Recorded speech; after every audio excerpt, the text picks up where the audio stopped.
Bagi masyarakat di luar Pulau Jawa, mungkin tidak pernah mendengar tragedi ini, di mana banyak korban berjatuhan. Tragedi pembantaian di Banyuwangi pada tahun 1998 adalah peristiwa pembantaian terhadap orang-orang yang diduga dukun santet. Kejadian pembantaian ini bermula pada bulan Februari tahun 1998. Awalnya banyak orang menduga ini hanya kasus pembunuhan biasa karena belum banyaknya korban yang berjatuhan. Namun dari sinilah awal rentetan pembunuhan yang berujung pada pembantaian orang-orang yang dikira dukun santet. Kasus demi kasus ditemukan, yang awalnya menduga hanya dukun santet, berubah menjadi pembunuhan kiai-kiai, guru mengaji, dukun suwu atau penyembuh, dan tokoh-tokoh masyarakat.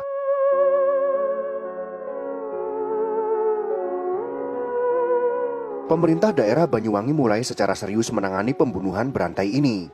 Bupati Banyuwangi saat itu, yaitu Kolonel Polisi Purnawirawan HT Purnomo Sidik, memerintahkan seluruh jajaran aparat pemerintahan mulai dari camat hingga kepala desa untuk mendata warga yang dicurigai memiliki ilmu supranatural untuk dicatat dan selanjutnya melakukan pengamanan terhadap warga tersebut.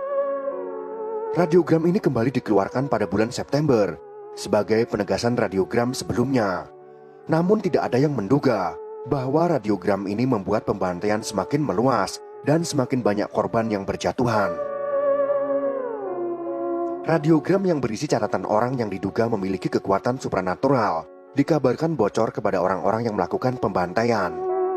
Pada akhirnya pembunuhan berantai ini memakan korban 2 hingga 9 orang dalam sehari. Karena hal ini banyak masyarakat yang mencurigai bahwa pembantaian ini dilakukan oleh anggota TNI dan radiogram yang dikirim bupati disangkut pautkan dengan mendata orang-orang yang akan dibunuh. Namun hingga kini, kecurigaan tersebut tidak memiliki bukti yang kuat.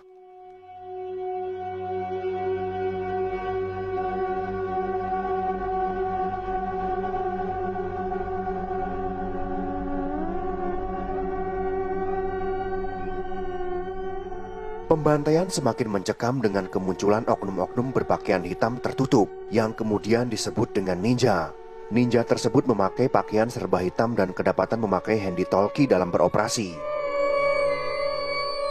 Ada 2 versi mengenai ninja ini. Ada yang menyebutkan bahwa ninja tersebut adalah orang yang hanya berkostum hitam dan membawa senjata. Sedangkan yang lain menceritakan bahwa sosok ninja yang mereka lihat adalah seperti ninja di Jepang yang mampu bergerak ringan melompat dari sisi ke sisi yang tidak akan bisa dilakukan oleh manusia biasa. Mereka sangat terlatih dan sistematis. Saat itu yang terjadi adalah listrik tiba-tiba mati dan di saat kemudian terdapat seseorang yang sudah meninggal karena dibunuh. Korban yang dibunuh akan mati mengenaskan dengan kondisi tercabik, patah tulang, atau kepala pecah. Tidak hanya sampai di situ, banyak pula korban yang diseret, dikalungi tali, kemudian dipukuli hingga tewas. Sungguh sangat sadis apa yang mereka lakukan. Gerombolan datang dengan kostum ninja, memadamkan lampu, menggedor dan mendobrak pintu, lalu menyeret korban. Mereka dianiaya, dipukuli, diseret, dan dibunuh beramai-ramai. Setelah korban sekarat, mereka berteriak-teriak hingga masyarakat berhamburan keluar, lalu mereka pergi menghilang. Orang-orang muslim, laki-laki, perempuan, tua renta, mereka bantai dengan sadis. Bahkan ada seorang korban yang dibunuh di masjid ketika sedang sholat tahajud. Dengan peristiwa itu, kini kaum muslimin di Banyuwangi yang biasanya sholat tahajud di musola tidak berani lagi. Bahkan sholat tahajud di dalam rumah saja mereka tidak berani, lantaran untuk wudhu mereka harus keluar rumah. Ketakutan yang ditimbulkan dari rentetan teror oleh ninja hingga menyebabkan kepanikan massal saat itu di Banyuwangi. Masyarakat Banyuwangi memilih tidur di teras rumah dan warga bergantian berjaga di kampung-kampung. Mereka mempersenjatai diri dengan alat seadanya. Berminggu-minggu masyarakat Banyuwangi tidak dapat tidur dengan tenang. Ditambah lagi Indonesia kala itu juga sedang mengalami krisis. Lama-kelamaan para ninja juga mulai meneror di siang hari dan tak segan melakukan pembunuhan. Bahkan banyak yang mengatakan bahwa ninja bisa terbang dan meloncat dari rumah ke rumah. Malam harinya loteng-loteng rumah seolah-olah digedor-gedor dengan bunyi yang mengerikan. Postur tubuh para ninja yang berbadan tegap dan besar menambah kesan intimidasi. Polisi sendiri dianggap kesulitan mengatasi aksi ninja, hingga para warga kemudian memilih mengungsi ke tempat yang lebih aman. Berikut ini adalah laporan sementara kasus santet Banyuwangi, kesaksian tragedi Banyuwangi, tim pencari fakta pengurus wilayah Nahdlatul Ulama Jawa Timur pada bulan November tahun 1998. Kasus yang terjadi di bulan Juli memakan korban hanya kisaran 5 orang. Di bulan berikutnya, Agustus meningkat menjadi 47 kasus, dan 2 kali lipat meningkat kembali pada bulan September, yakni 80 kasus. Kasus-kasus pembunuhan misterius semacam ini pada bulan-bulan berikutnya ternyata tak hanya terjadi di Banyuwangi. Berbagai kota ikut menyusul, sempat juga terjadi di Jember, Pasuruan, Situbondo, Bondowoso, dan di 3 kabupaten di Madura, yakni Sumeneb, Sampang, dan Pamekasan. Berdasarkan data yang diperoleh tim pencari fakta NU dan polisi, jumlah korban tewas yang ditemukan pada masing-masing kota itu bila diakumulasi semuanya ada 253 orang, yakni 143 orang di 18 kecamatan di Banyuwangi, 55 orang di 14 kecamatan di Jember, 11 orang di Pasuruan, 2 orang di Situbondo, 3 orang di Bondowoso, 23 orang di Sumeneb, 6 orang di Sampang, dan 5 orang di Pamekasan. Di antara banyaknya jumlah korban itu, di dalamnya terdapat orang-orang NU, yang sebagian di antara mereka berlatar belakang sebagai guru ngaji, salah satunya seperti korban di Banyuwangi. Di antara 143 orang, 83 orang di dalamnya adalah warga NU. Mendapatkan berita tersebut, banyak para kiai akhirnya merapatkan barisan. Isu pun berkembang, dari yang awalnya hanya pembunuhan terhadap dukun santet, menjadi isu baru, yakni adanya ninja yang targetnya bukan hanya dukun santet, melainkan juga para kiai. Akhirnya situasi saat itu semakin runyam, banyak korban yang berjatuhan, dan isu ninja yang terus digulirkan menyita perhatian berbagai media nasional. Kasus-kasus itu menjadi trending topik dan viral, sehingga tak lagi hanya menjadi kasus lokal. Pada akhir Oktober tahun 1998, Polri pun ikut membentuk tim anti ninja. Masyarakat pun semakin histeria, terutama yang berada di Jawa Timur.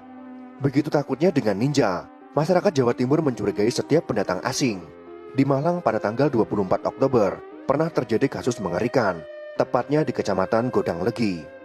Hari itu ada 5 orang asing yang datang ke kecamatan itu. Karena dicurigai ninja, akhirnya 5 orang itu dibantai massa. Di antara kelimanya, ada yang dibakar, dipenggal, dan lalu diarak mengelilingi kota. Padahal kelima orang itu identitas sebenarnya belum diketahui dengan pasti. Selain isu ninja, yang pernah juga mencuat ke permukaan adalah isu tentang orang gila. Masih pada bulan Oktober di Kecamatan Genteng, Banyuwangi. Warga di sana berhasil menangkap orang yang disebut ninja. Mereka menyerahkan orang itu ke kantor polisi. Tapi kata Agus Supartomo, ketua tim investigasi Kompak Surabaya, di kantor polisi orangnya berubah menjadi tua dan cengar-cengir berlagak gila. Padahal sebelumnya, orang yang ditangkap itu masih muda dan berbadan besar. Berawal dari sini, masyarakat mulai curiga terhadap aparat, bahwa seolah-olah aparat ingin melindungi para ninja, walaupun tuduhan ninja diganti orang gila itu tak dapat dibuktikan. Tapi memang waktu itu, tak sedikit orang yang mencurigai aparat sebagai dalang dibalik kemunculan fenomena ninja. Terutama ketika 5 oknum ABRI yang dicurigai ninja dan berhasil ditangkap warga. Namun hingga saat ini, kecurigaan tersebut tidak pernah terbukti. Selain kecurigaan terhadap ABRI, ada juga kecurigaan lain, yakni kecurigaan bahwa dibalik peristiwa mengerikan di Banyuwangi itu adalah ulah dari PKI. Pernyataan semacam ini keluar dari seorang intelektual muslim yang sangat terkenal rasional saat itu, yaitu Nurcholis Majid. Ia mengatakan, Banyuwangi yang terletak di Jawa Timur bagian selatan termasuk basis PKI. Cerita itulah yang kemudian membentuk memori kolektif lalu membangkitkan semangat untuk melakukan pembalasan dendam. Usia rata-rata yang dibunuh di atas 60 tahun.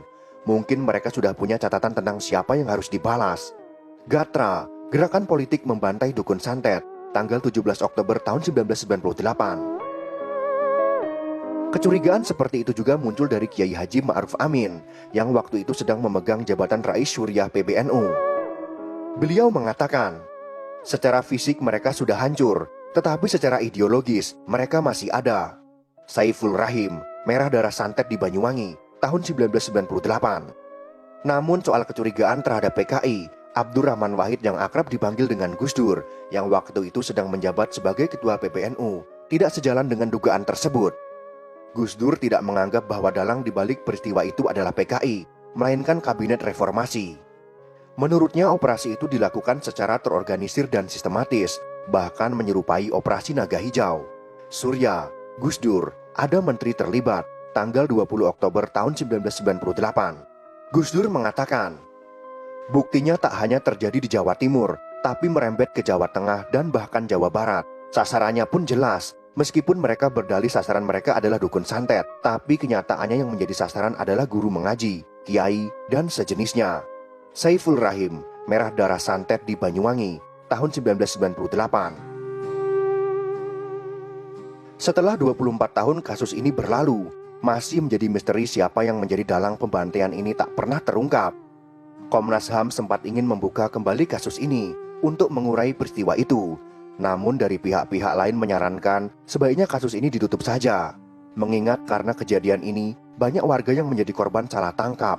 Sampai saat ini pula, dalang dari pembantaian ini masih belum ditemukan. Bagi kita yang beragama Islam, tentu kita berduka karena banyak ulama, kiai dan guru ngaji yang menjadi korban kebiadaban ini. Semoga kejadian seperti ini tidak pernah terulang lagi di negara kita. Biarkan negara kita menjadi negara yang aman, damai, maju dan sejahtera rakyatnya. Semoga informasi sejarah ini bisa bermanfaat untuk kita semua.